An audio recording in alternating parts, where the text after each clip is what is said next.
the idea was we didn't want to oversaturate the market. We wanted to try to find some balance between supply and demand. We wanted to avoid consolidation. We wanted there to be equity.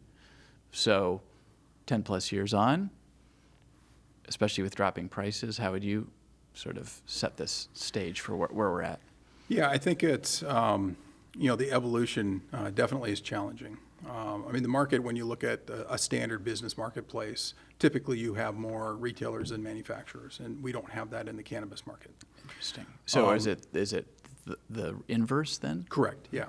And so when we saw Initiative 502 come out, we had to do assessments at the time on what does this mean. And so we anticipated there'd be 350 retailers because that's how many state liquor stores we had before privatization. And we thought if they can service the state, then that should be about the same number. And then we also anticipated only 100 producers and 100 processors. But part of the charge of the initiative was we needed to curb illicit market activity somehow. And so when we did our town hall meetings across the state, a lot of the small businesses who were engaging in this activity already said, don't leave the little guy out. We want to have a shot at participating.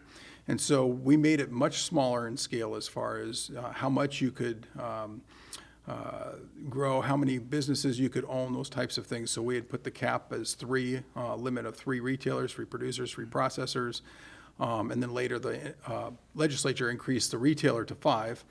But basically, we saw this influx, and so we said, let's bring in everybody that we can into the regulated space.